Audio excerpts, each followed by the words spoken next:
Alors, la nouvelle conscience telle que je l'aborde, telle qu'elle m'a été transmise par les initiés, il s'agit d'un cadeau qui a été offert à notre planète par la galaxie elle-même, et en particulier par le Soleil central.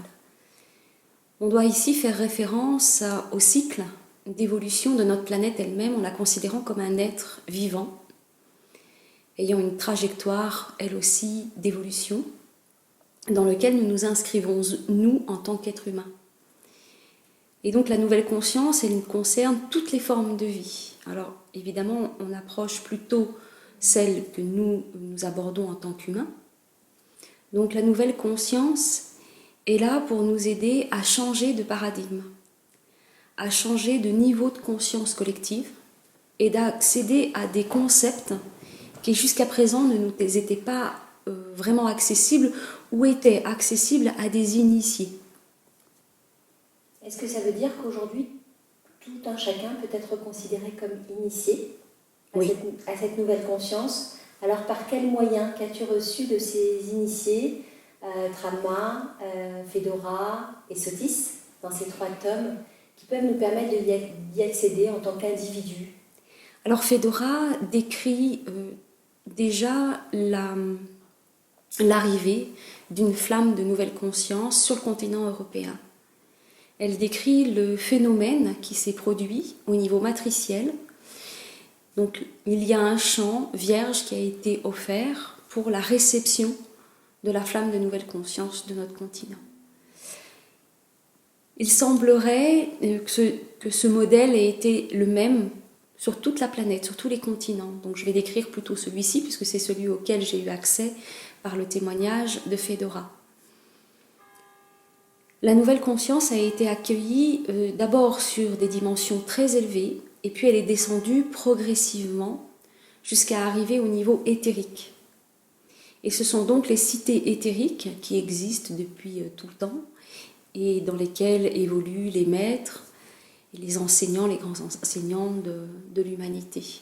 Donc ils ont généré à l'intérieur de ces cités des temples, ils ont construit des temples, construit, j'entends par là, de lumière, avec la lumière comme matière, et ils ont accueilli ces flammes qui se sont démultipliées un peu partout sur le globe. Donc on pourrait dire qu'il y a des cités principales, des cités secondaires, tertiaires et ainsi de suite.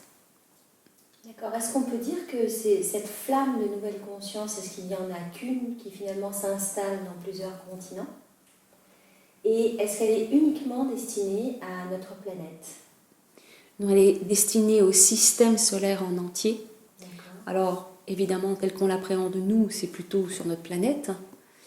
Elle est arrivée effectivement, ça a été un don qui s'est traduit par une flamme, c'est-à-dire une conscience en elle-même, qui s'est démultipliée. Elle est arrivée sur le continent sud-américain, et ensuite, elle s'est démultipliée selon le même processus, le même principe que la conscience directrice qui se morcelle en différentes parties d'elle-même.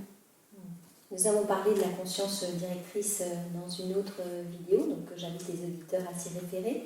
En ce qui concerne cette flamme de nouvelle conscience, comment est-ce qu'on peut nous relier à elle et à quoi nous pouvons contribuer à travers elle sur notre planète?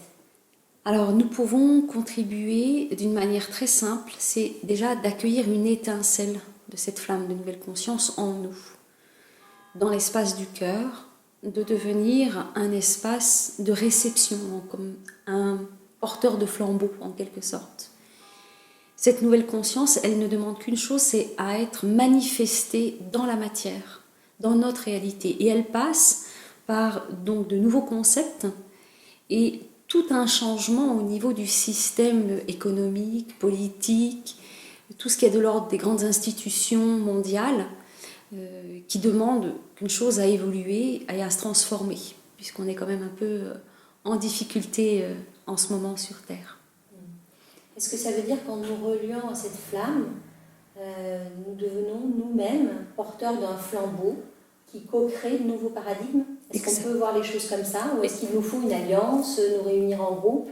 Comment est-ce que ça se manifeste? Alors, il y a 2 trajectoires possibles. Les 2 sont intéressantes et je dirais même complémentaires. Alors déjà, soit Fedora, par exemple, ou Sotis, propose tout ce processus d'introspection qui nous permet de générer un espace au niveau du cœur dans lequel accueillir cette nouvelle conscience. Cela signifie aussi vivre, vraiment expérimenter les nouveaux concepts. Donc ce n'est pas seulement la nouvelle conscience en tant que telle que nous avons à intégrer, c'est vraiment ce qu'elle porte en elle qui nous invite à une transformation et personnelle et collective.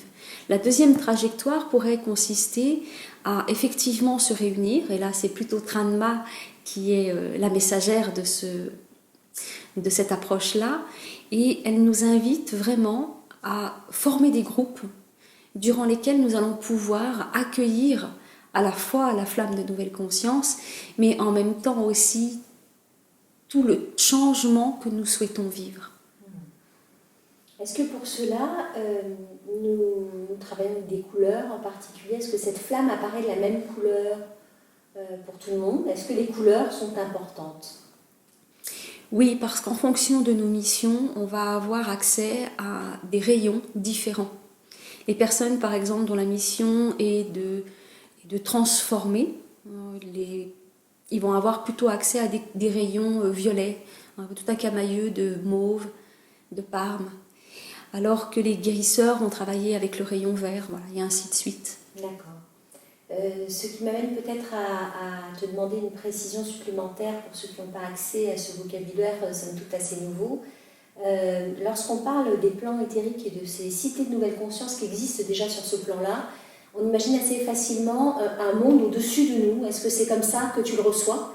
Est-ce que tu considères le monde éthérique comme quelque chose qui flotte au-dessus de nous et qui a une même réalité que celle que nous avons aujourd'hui?